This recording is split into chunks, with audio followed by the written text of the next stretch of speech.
சொந்த வீடு அப்படிங்கிறது இன்றைக்கும் ஒரு பெரிய கனவாக தாங்க நிறைய பேருக்கு இருக்குது. சிலருக்கெல்லாம் பணம் நிறையா இருக்கும், வசதி நிறையா இருக்கும். ஆனால் சொந்த வீடு வாங்கக்கூடிய அமைப்புகள் இருக்காதுங்க. 4ஆம் இடம் நல்லா இருக்கணும், 4ஆம் இடத்துக்குரிய கிரகம் நல்ல கிரகமாக இருக்கணும், 4ஆம் இடத்துக்குரிய கிரகம் பாவ கிரகத்தோடு சேரக்கூடாது. அதே மாதிரி சுக்கிரனும் நல்லா இருக்கணும், சந்திரனும் நல்லா இருக்கணும். எல்லாத்தோட முக்கியம் பூமிக்காரகன் செவ்வாய் பலமாக இருக்கணும். இதெல்லாம் இருக்கும்போது அவங்களுக்கு உடனே சொந்த வீடெல்லாம் அமைஞ்சிரும். இந்த வீட்டை நான் ரிஜிஸ்ட்ரேஷன் பண்ணும்போது ஒன்றுமே இல்லைங்க கையில், அங்கங்கே புரட்டி ஏதோ ஒன்று கொடுத்தங்க. ஆனால் மாதம் இஎம்ஐ இது வரைக்கும் எந்த தொந்தரவும் இல்லாமல் கட்டி முடிச்சிட்டேன். கட்டி முடிச்சு டாக்குமெண்ட்டையும் கையில் வாங்கிட்டேங்க அப்படின்னு சொன்னாலே அவங்களுக்கு சுக்கிரன் நல்லா இருக்குது, 4ஆம் இடத்துக்குரிய கிரகம் நல்லா இருக்குது அப்படின்னு தாங்க அர்த்தம். சிலர்லாம் சொல்லுவாங்க, பில்டர் வந்து ஏமாற்றிட்டாருங்க, பேமெண்ட்டு சரியாக கொடுக்கல, கட்டி முடிக்கலை அப்படின்னு சொல்லுவாங்க. சுக்கிரன் வந்து 6ஆம் இடத்துக்குரிய கிரகத்தோடையோ 12ஆம் இடத்துக்குரிய கிரகத்தோடையோ அல்லது 8ஆம் இடத்துக்குரிய கிரகத்தோடையோ சம்மந்தப்பட்டிருந்தால், அதாவது சேர்ந்திருந்தாலோ நேருக்கு நேர் பார்த்துருந்தாலோ இந்த மாதிரி பிரச்சனைகள்லாம் வரும். அப்போது இது மாதிரி கிரக அமைப்பு உங்களுக்கு இருக்குன்னா நீங்கள் ஆரம்பத்திலேயே பில்டரை வந்து கொஞ்சம் செக் பண்ணிக்கணும். இவர் சரியாக வருவாரா அப்படின்னு கொஞ்சம் பார்த்துக்கிட்டு அப்புறமா நீங்கள் வந்து அக்ரிமெண்ட்லாம் போட்டுக்கிறது ரொம்ப ரொம்ப நல்லதுங்க. அதே மாதிரி லேண்டு வந்து பட்டா சரியில்லை, 1 சென்ட்டு வந்து அந்த பக்கமாக போகுது அப்படின்னு சொல்லுவாங்க. ஒருத்தவங்க ஜாதகத்தில் வந்து செவ்வாயோட சனி பகவான் சம்மந்தப்பட்டாலோ ராகு சம்மந்தப்பட்டிருந்தாலோ இந்த பட்டா பிரச்சனைலாம் வர ஆரம்பிச்சிடும். அதனால் கண்ணியில் செவ்வாய் இருந்தாலும் பட்டா பிரச்சனை வரும், மிதனத்தில் செவ்வாய் இருந்தாலும் பட்டா பிரச்சனைகள்லாம் வரும்.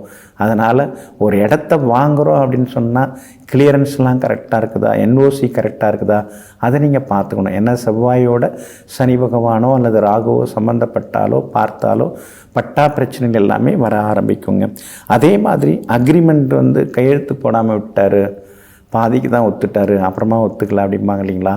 அந்த மாதிரி பிரச்சனைகள்லாம் புதன் ராகுவோட இருந்தாலோ புதன் கேது சேர்ந்துருந்தாலோ நல்லா தாங்க கட்டியிருந்தார், என்னமோ தெரியல, பாதி வேலை நடக்கும்போது அடுத்த அக்ரிமெண்ட்டுக்கு அவர் ஒத்துக்கலை, சிமெண்ட் விலை ஏறிடுச்சு, செங்கல் விலை ஏறிடுச்சு, அந்த பழைய அக்ரிமெண்ட்லாம் இனிமேல் செல்லாது, நீங்கள் புதுசாக ரெடி பண்ணிக்கிட்டு வரேன், அதில் நீங்கள் கையெழுத்து போடுங்கன்னு பில்டர் கேட்கட்டு நீங்கள் போடாமல் இருக்கலாம்.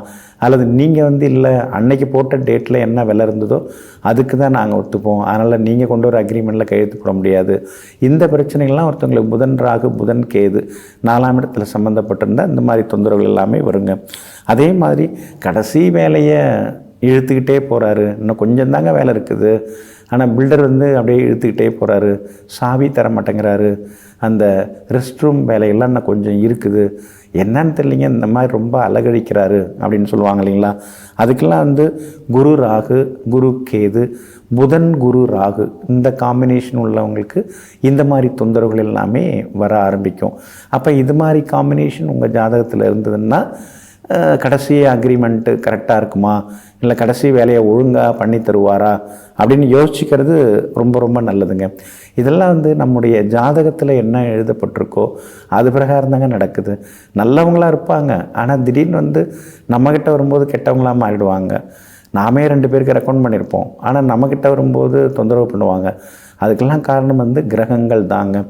மேற்கொண்டு யாராருக்கு என்ன மாதிரி வீடுகள் வரும், சொந்தமாக தன்னுடைய சம்பாத்தியத்தில் சுய சம்பாத்தியத்தில் வீடெல்லாம் வாங்குறவங்க யார், அதெல்லாம் இன்னொரு நாளில் விரிவாக பார்ப்போங்க.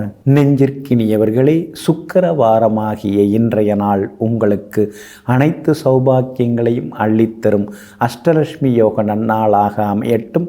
மீண்டும் சந்திப்போம். நன்றியுடன் உங்கள் ஜோதிட முனைவர் KP வித்யாதரன். வணக்கம்.